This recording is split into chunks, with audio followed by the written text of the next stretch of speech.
He's good at walking backwards, eh? Yeah, but I can't chew gum and walk backwards at the same time. I'm not that good.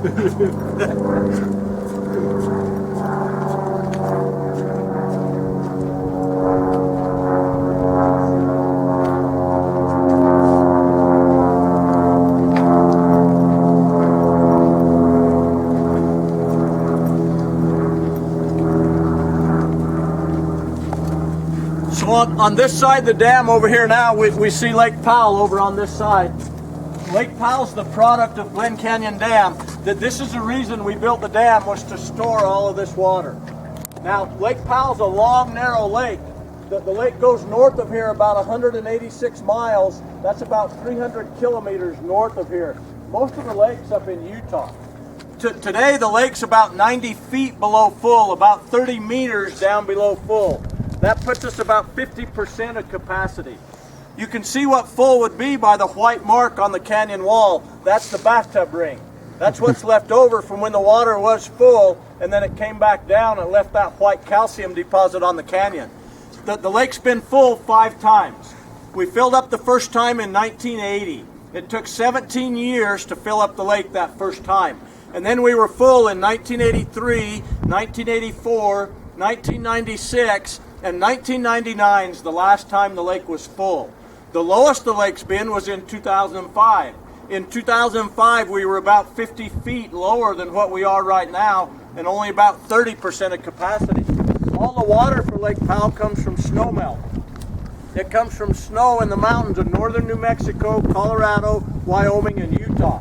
If they get a lot of snow, then we get a lot of water.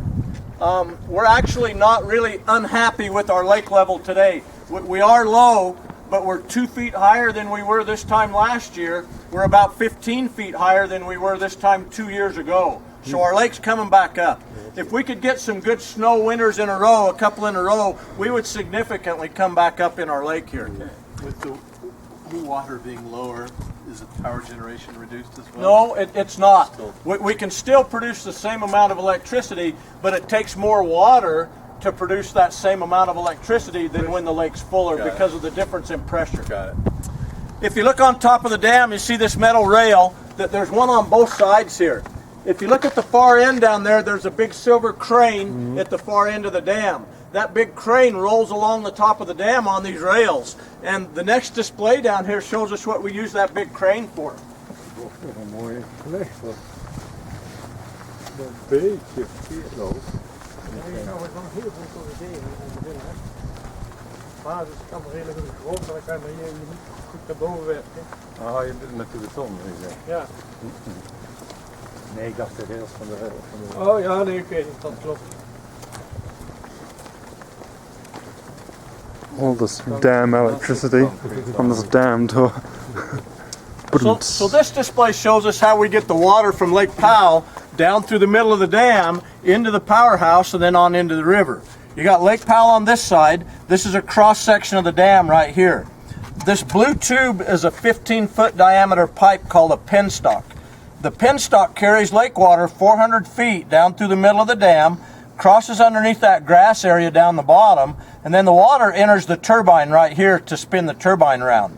Then the water drops out the bottom, goes on into the river. Now we've got 8 generators. That means we have 8 of these penstocks. Each generator is powered by its own penstock. These buildings with the funny green roof on them over here, those are the tops of each one of these penstocks here on top of the dam. Now there's a big gate that slides up and down on a rail right here. And that gate will either open or close the penstock. Normally the penstock's always open. The only time they'll close that penstock is if they're going to do work on the generator down in the bottom, they'll close that particular penstock. That big crane that we saw that rolls along the top of the dam, that's what they'll use to lift this penstock gate up and out of the housing right here. The gate's a big steel gate, weighs about 120 tons, and so they need that big crane if they ever lift that gate up and out of the housing. If they're just going to open or close the penstock, there's a hydraulic system that'll do that. But periodically they'll pull that gate clear up out of the housing, lay it on top of the dam to do maintenance on the gate itself. And that's what that big crane is for, is to do that. We talk a little bit about lake level and how low the lake is or how low it might go. if the lake level ever drops below the opening of the penstock right here, we just do not produce electricity. We would still release water because the opening for the hollow jet valves is a lot lower down here on the face of the dam.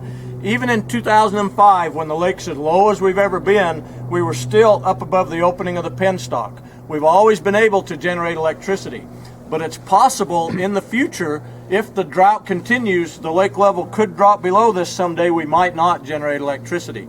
Today, this opening is about 200 feet down below the top of the dam here. Today at about 90 feet low, we're about halfway right here. So we're a long ways today from not being able to generate electricity. But in the long-term future, it is possible we might drop below that someday. Just hasn't happened yet. Any questions about that? The penstock is steel too? It's a steel pipe that's encased in the concrete, and then the inside of the steel pipe is coated with a special paint to where the water never touches the steel to keep it from corroding. Oh, okay. Let's walk down here. We can look at the bridge and the canyon from down here. Kind of the best view of the bridge and the canyon from right over here.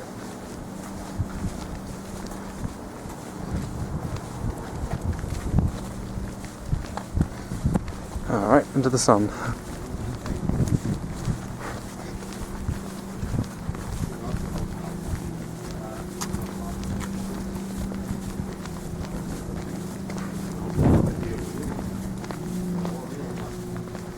Look at the view!